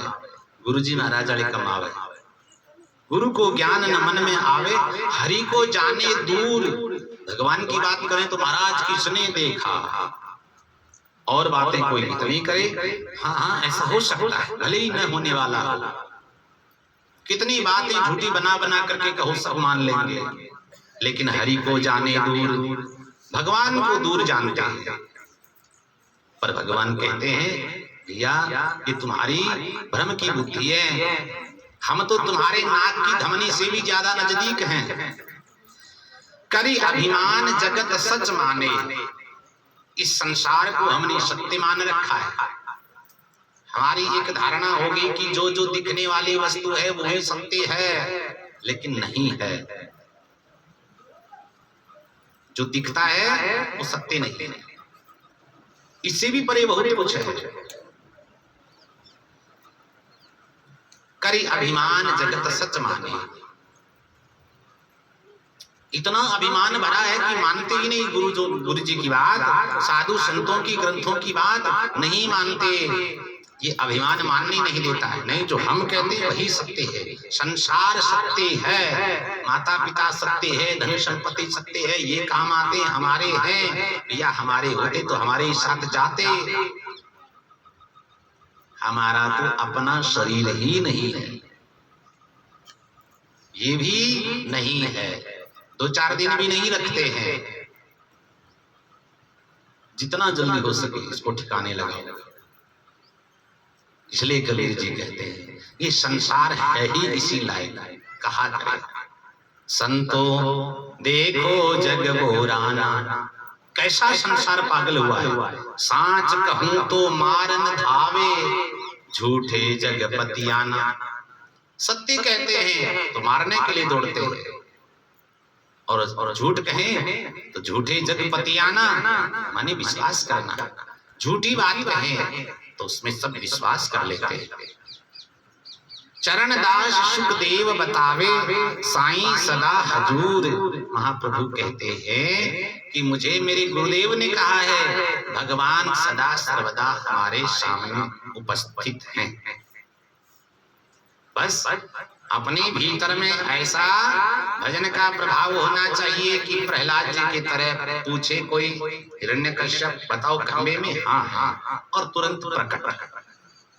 साईं सदा हजूर और हमारे साथ है, कहीं गए हुए थोड़ी है, हमारे साथ चलते हैं, खेलते हैं, बैठते हैं, उठते हैं, पर हम उनको मानते नहीं। हमारे साथ तो काम क्रोध लोग ये चल रहे हैं ना, इनकी वजह से हमें संपत्ति मिलेगी, संसार में मान प्रतिष्ठा मिलेगी। तो महाराज ये हम पतन की ओर अग्रसर हैं। ये पद महाप्रभु ने उस सैनिक को लक्ष्य करके सुनाया।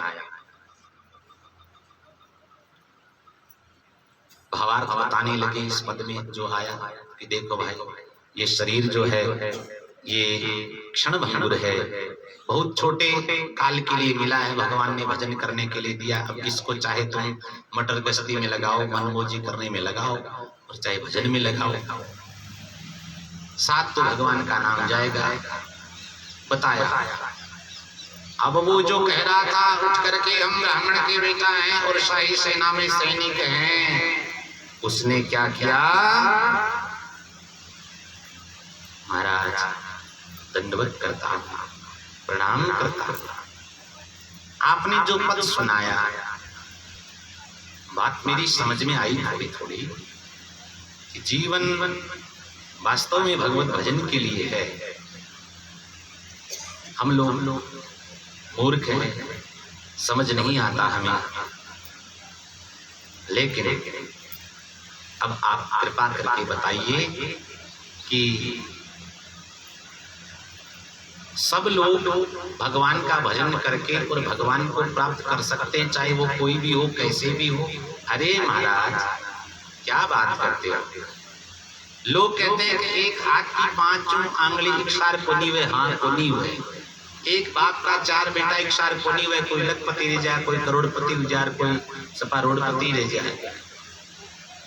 धन में सब अलग अलग हो सकते हैं, एक माँ बाप के बेटे हैं, लेकिन चारों के नक्शे अलग अलग है, मिलते नहीं है, सब अलग अलग है। लेकिन भगवान की भक्ति में सब एक जैसे हो सकते हैं, भगवान की प्राप्ति के सब अधिकारी हैं, भजन सब एक जैसा कर सकते हैं। ये बात गांठ बांध लो। देखो बेटा सुनो, इसी भारत की भूमि पर शबरी जी, क्या वो आपकी तरह ब्राह्मण कुल की थी? नहीं महाराज, वो भील बालिका थी। उसके घर में विवाह के लिए भेड़ बकरियां लाई गई थी और उनका वध होने वाला था। उससे वो उस कन्या के विवाह की खुशी मनाने वाले थे, उससे वो देखा नहीं गया, तो वो घर छोड़ करके दौड़ी आई, मतंग महाराज की शरण ली, और आज सारा संसार उसका यश गाता है। भगवान ने जब उसके बेर खाए तो महिमा गाए बिना नहीं रह सके। मैया ऐसो स्वाद तुम्हारे बैरन में आ रही है, माता कौशल्या के हाथ से खाने में भी ऐसो नहीं आयो, ऐसा आ रहा। विदुर जी कहते हैं, विदुरानी से कहते हैं भगवान काकी ऐसो स्वाद आ रही है। अब यशोदा मैया को माखन मिश्री खिलाती थी, लेकिन ऐसा आनंद तो उसमें भी नहीं आता था, क्योंकि सबसे ऊंची प्रेम से गाई। ये प्रेम की बात है, ये तो प्रेम की बात है, तो प्रेम की बातें अलग ही हुआ करती है। देखो शबरी जी को बेटा, इसी काल में इसी भारत भूमि में उसने भजन किया है भगवान का। भगवान उसके घर में स्वयं चल करके आए हैं, उसको सेवा करने का सौभाग्य मिला है, दर्शन का सौभाग्य मिला है, और भगवान सामने हाथ जोड़ करके कहते मैया सीता जी की खोज करनी है, कुछ बता सको तो बताओ, हम कहाँ जाएं किधर जाएं। भगवान कह रहे हैं सबरी जी से, नवदा भक्ति का उपदेश उन्होंने उनकी कुटिया में किया है। बेटा, इसी भारत में द्वापर में स्वपच वाल्मीकि जी हुए। पांडवों के घर के सामने रोज झाड़ू लगाते थे, सेवा करते थे। सब लोग उन्हें स्वपच ही समझते थे। कोई उनको महात्मा की दृष्टि से प्रणाम नहीं करता था। यज्ञ हुआ, रसिक संत कोई प्रसाद पाएगा, भगवान का प्रेमी भक्त तो संग अपने आप बजेगा, ये बात रखी गई थी। लाखों हजारों पा गए पर शंख नहीं बजा। बी टाइम के माय अतालो युधिष्ठिर जी का समय भय, शंख नहीं बजा। युधिष्ठिर जी ने तो यहां तक कह दिया, महाराज अब तो प्रेमी भक्त मिलना असंभव ही है, ये यज्ञ तो अधूरा ही रहेगा। ऐसे कैसे रहेगा? वाल्मीकि जी को बुला। वो आए हैं, प्रसाद पाया। तृप्ति ने अपने हाथ से चौके में बिठा करके पवाया है, तब शंख बजा है। भगवान उस स्वपच भक्त वाल्मीकि की महिमा आज समाज को प्रकट करके दिखा रहे हैं। ज्यादा दूर मत जाओ, इसी कलिकाल में भक्त रैदास जी हुए हैं। ठाकुर जी को सिंहासन से उतर करके ठुमुक ठुमुक चलते हुए अपनी गोदी में बैठने को विवश कर दिया उस भक्त रैदास ने सबके सामने।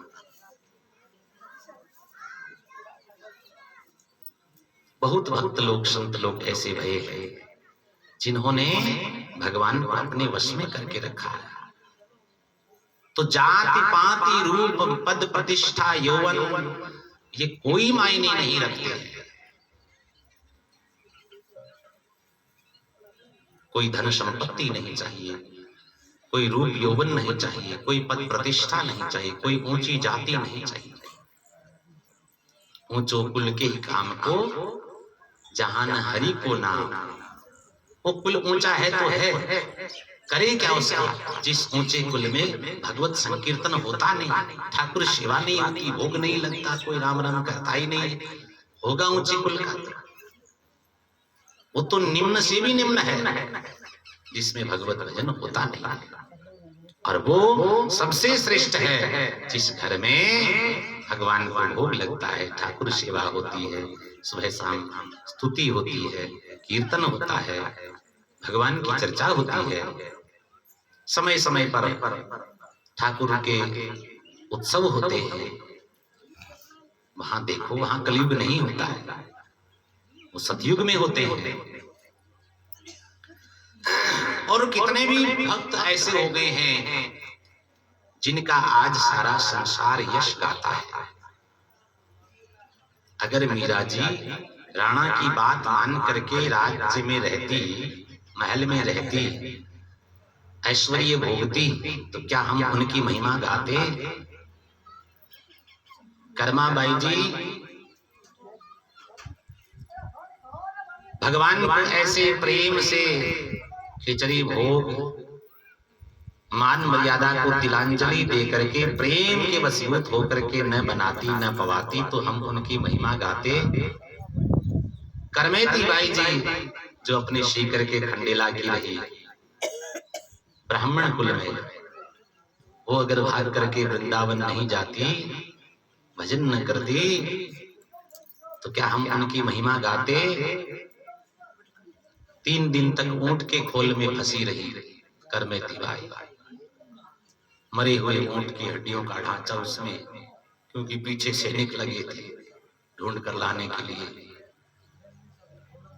लेकिन वहां कोई दुर्गंधी नहीं आ रही है।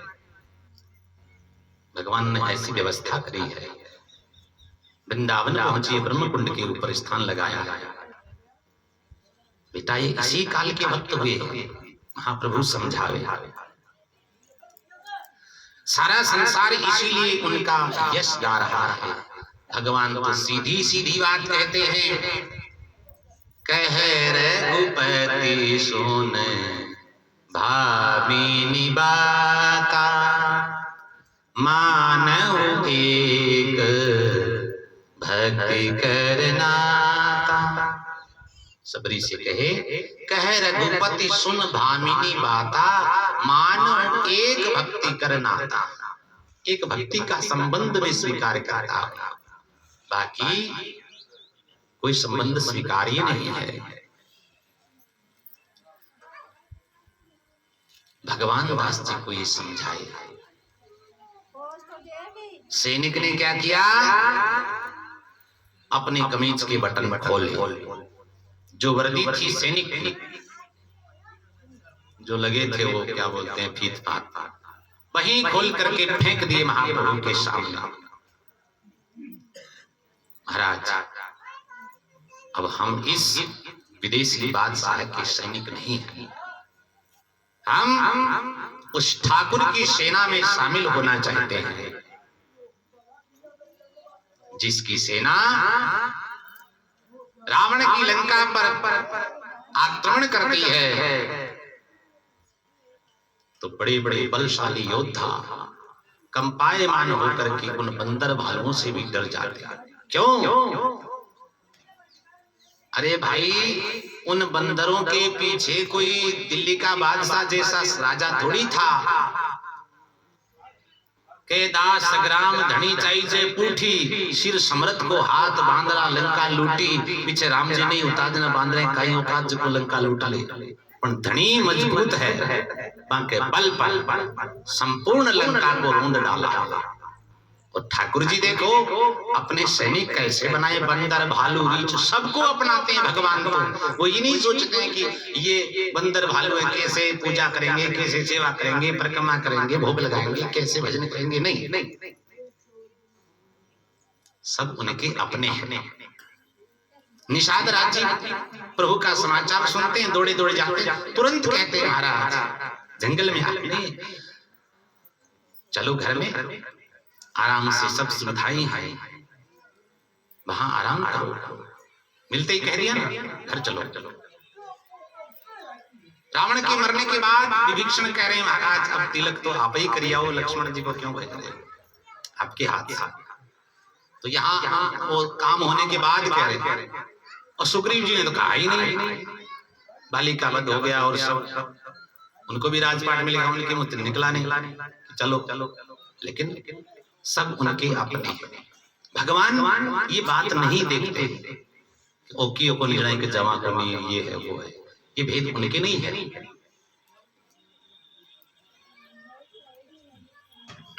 महाप्रभु ने समझाया तो ऐसा प्रभाव हुआ कि उन्होंने अपना वो सैनिक का वेश उतार दिया है महाप्रभु के सामने।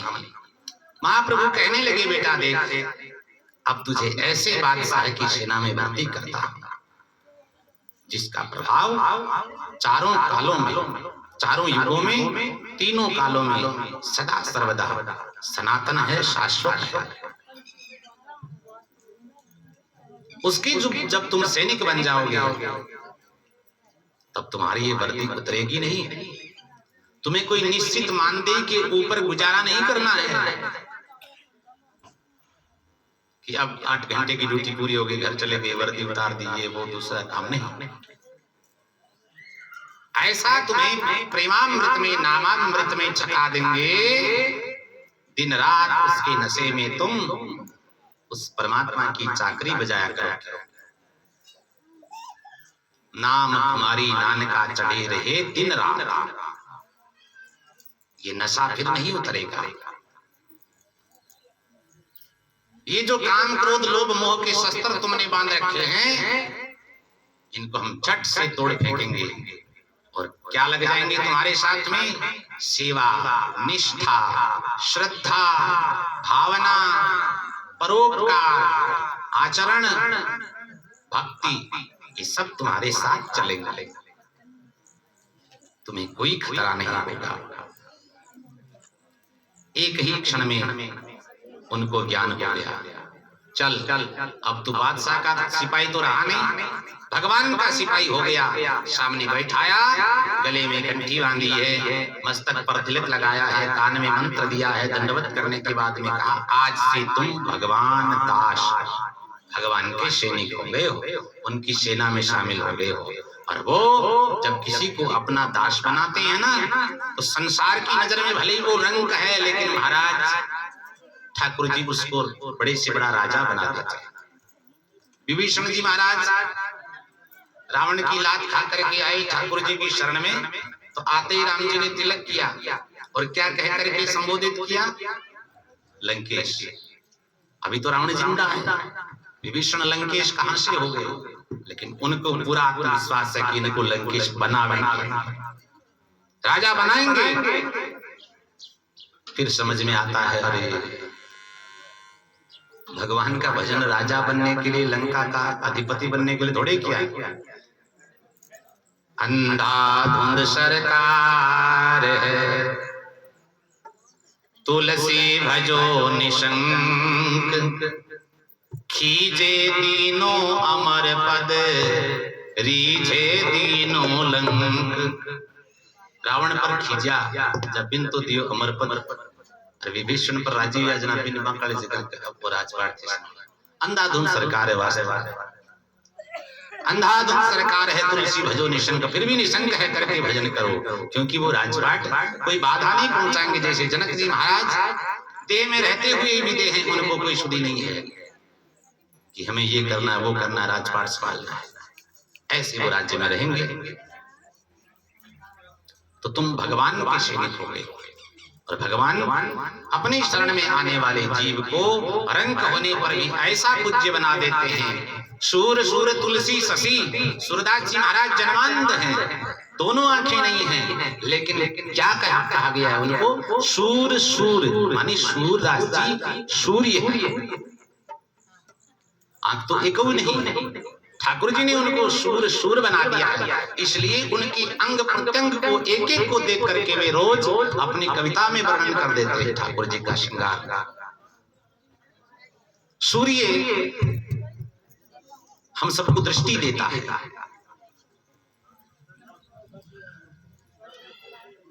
वो भंडार है इसका, उसकी वजह से हम देखते हैं। सूर्य बना दिया सूरदास जी को, जो जन्म से अंधा है। ये महाराज प्रभु कृपा ऐसी होती है। अपने शरण में महाप्रभु ने ले लिया भगवान दास जी को। महाराज अपने आप को बड़ा धन्य मानते हैं। देखो ये होते हैं गुरुदेव, ये होते हैं प्रभु, जिन्होंने तीर बाण नहीं चलाया है, शब्द बाण चलाया है। और इन शब्द बाणों के आगे काम क्रोध आदि की क्या औकात की, जरा ठहर जाए, तुरंत भागना पड़ता है। महाराज के चरणों में गिर करके प्रणाम किया, महाराज बड़ी कृपा करी। महाराज वा ज्ञान सुनायो, सुनिवा मन बैराग बढ़ायो।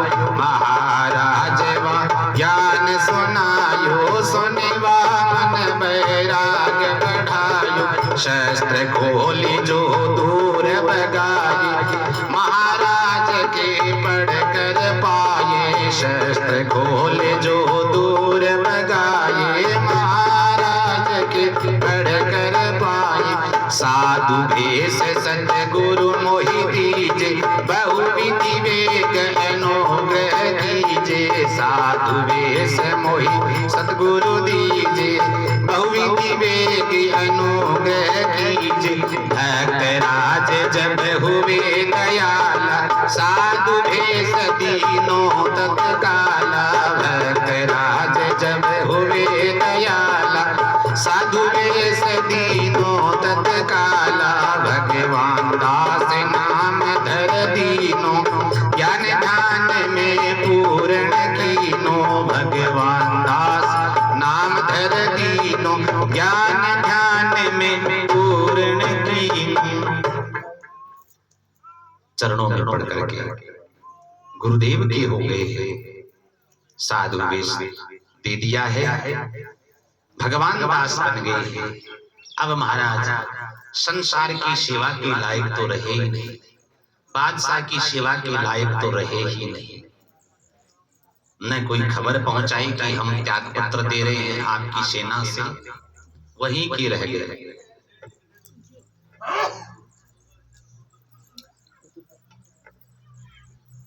महाप्रभु ने उनको अपने स्थान में रखा।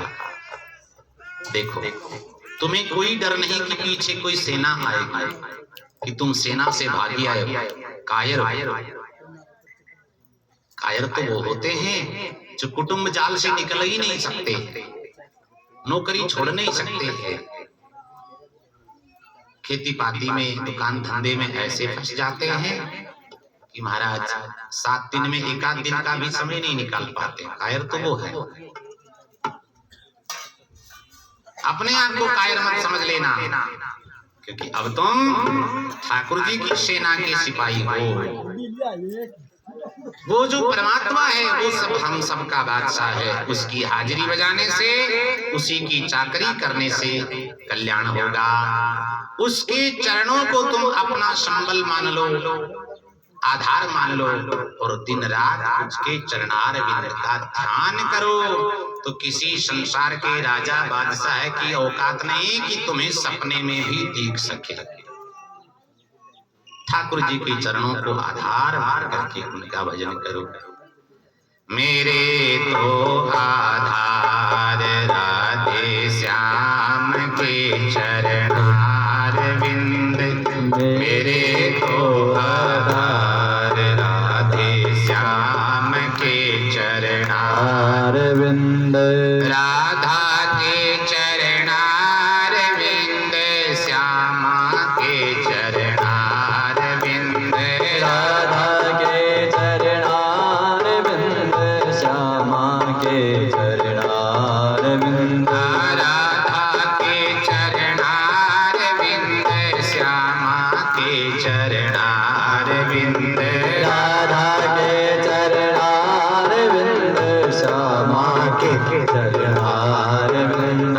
मेरे तो आधार राधे श्याम के चरणार विंद, मेरे तो आधार विंद, श्यामा के चरणार विंद, मेरे तो आधार राधे श्याम के चरणार विंद, मेरे तो आधार विंद, श्यामा के चरणार विंद, राधा के चरणार विंद, श्यामा के चरणार विंद, राधा के चरणार विंद, श्यामा के चरणार विंद, राधा के चरणार विंद, श्यामा के चरणार विंद, राधा के चरणार विंद, श्यामा के चरणार विंद। मेरे तो आधार राधे श्याम के चरणार विंद, मेरे तो आधार विंद, श्यामा के चरणार विंद, राधा के चरणार विंद, राधा के चरणार विंद, श्यामा के चरणार विंद, श्यामा के चरणार विंद, राधा के चरणार विंद, राधा के चरणार विंद।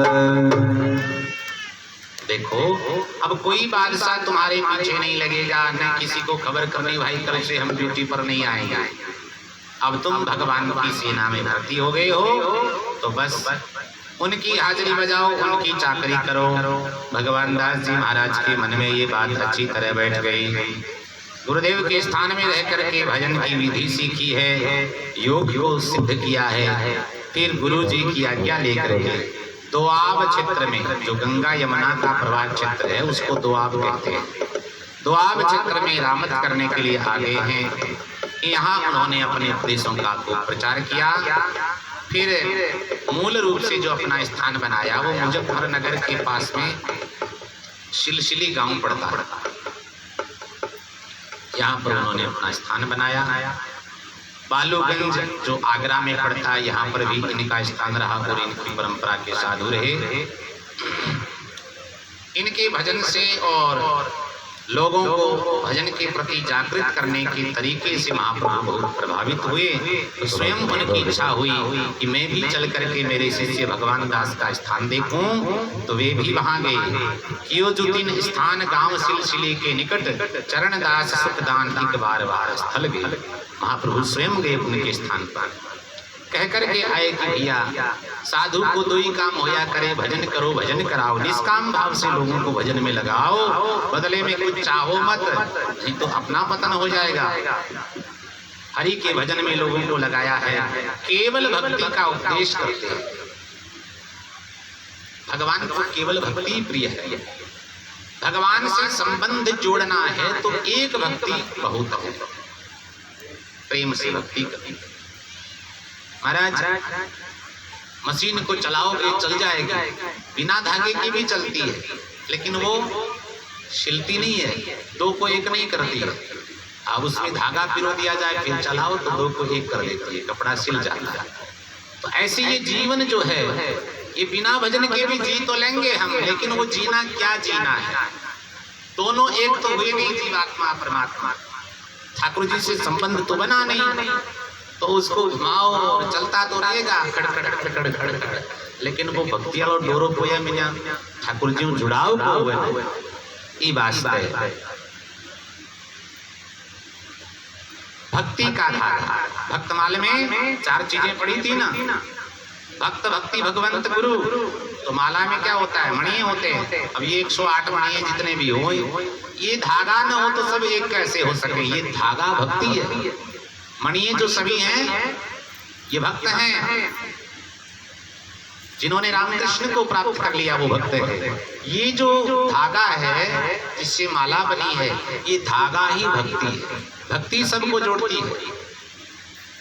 इसमें जो सुमेरु आता है वो गुरुदेव हैं, और जो फुंदना आता है सुंदर सुंदर रंग बिरंगा वो ठाकुर जी है। तो भक्त भक्ति भगवंत गुरु चतुर नाम बपु एक, चारों एक है। भगवान दास जी महाराज गुरुदेव की आज्ञा से लोगों को भगवत भजन में समझाते हैं। अरे नर क्यों गवावे जन्म, आयु तेरी जाए बीती नाई जाने मरम। आयु बीती जा रही है, तुम मरम समझते नहीं हो कि हम केवल खाने पीने के लिए, परिवार बढ़ाने के लिए और उनकी सुरक्षा के लिए थोड़ी आए हैं। ये काम तो सब पशु भी कर रहे हैं, उनका भी परिवार है, वो भी सोते हैं, पेट भरते हैं, कमाते हैं, दाना चुगते हैं, सब करते हैं। लेकिन हमें और उनमें क्या अंतर है कि हमारे को भगवान ने विवेक दिया है, हम भजन कर सकते हैं, उनके पास ऐसी बात है नहीं। जन्म पा हरि भजन कर ले, दे को यही धर्म। मानस में आता है, दे धरे को यही फल भाई, राम भजो सब काम बिहाई। शरीर धारण करने का एक ही धर्म है कि सब काम छोड़ करके भगवान का भजन करो। लोक अरु परलोक सुधरे रहे तेरी शर्म। तेरी शर्म कब रहेगी? जब तू भजन करके भगवान को प्राप्त कर लेगा, ठाकुर जी का भजन कर लेगा, भक्त बन जाएगा, संत बन जाएगा, तब तेरी शर्म रहेगी। नहीं तो बस बेल की नाई खाते रहो, पीते रहो और आयु पूरी हो जाए तो मर जाओ। भक्ति सम कछु दीखे नाही, योग यज्ञ तप कर्म। इस कलयुग में कहाँ कल्पना भी नहीं करनी चाहिए योग यज्ञ तप आदि की, तो संभव नहीं। भक्ति जैसा कुछ नहीं, बड़ा सीधा साधा उपाय है। तेना मैं आपका, आप मेरे, मैं आपको भूलूं नहीं, आप मुझे नित्य याद रहो, मुझसे कुछ गलत न हो, आप कृपा करो, मेरे साथ रहो, मेरे हृदय में रहो। बस ये बात बार बार आनी चाहिए। आन धर्म विचार त्यागो बेट धोते भरम। अब सभी जो अन्य धर्म है, मतलब जो हमें भगवान से दूर करने वाले जितने भी पंथ हैं, मार्ग हैं, वो सभी थोते हैं, भरमाने वाले हैं, उनमें न आना चाहिए।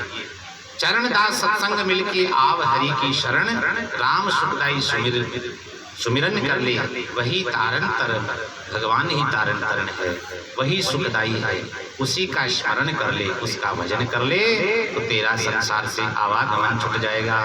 इस प्रकार गुरु पद्धति से, गुरु पद्धति का मतलब क्या हुआ जी? गुरु पद्धति का मतलब ये है कि हम जिस परंपरा से जुड़े हैं, गुरुदेव ने हमें जो उपदेश किया है, उस उपदेश का अक्षरशः पालन करना। अक्षरशः ये गुरु पद्धति होती है।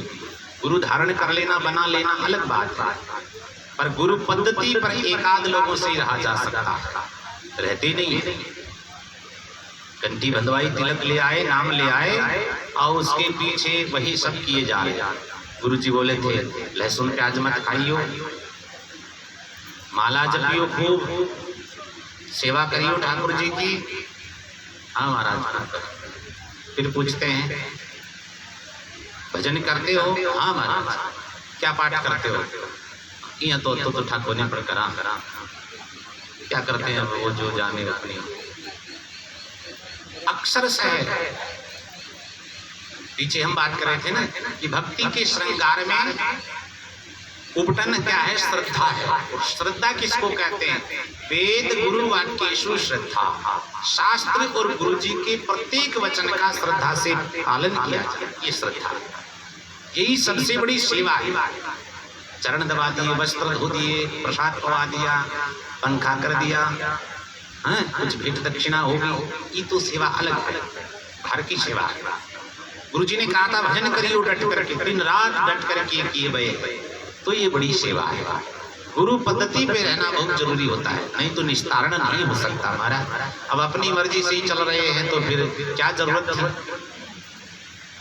धारण करने की? इस मार्ग में आने पालन करना चाहिए। अच्छा, वो इतना कोई लंबा चौड़ा उपदेश और लंबी चौड़ी बातें थोड़ी हमको कह रहे हैं जो हम निर्वाह नहीं कर सके।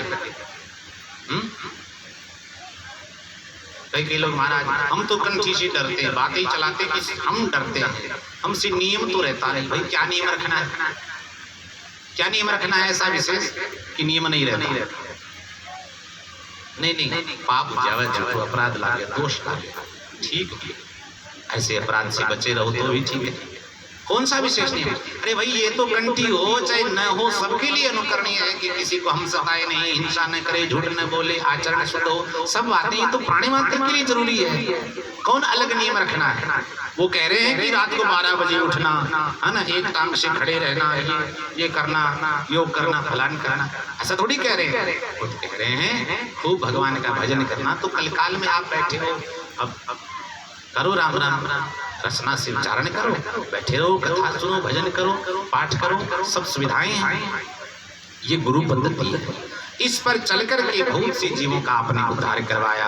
अंत में सिलसिली में अपने स्थान में रहकर के आपने इस पंचभौतिक शरीर को त्याग दिया है और भगवत लीला में प्रवेश किया। कल हम आगे की चरित्र श्रवण करेंगे। कल सुबह नंद महोत्सव भी होगा, तो खूब बधाइयाँ गाएंगे। आज जैसे तैयारी करी है ना, तो उस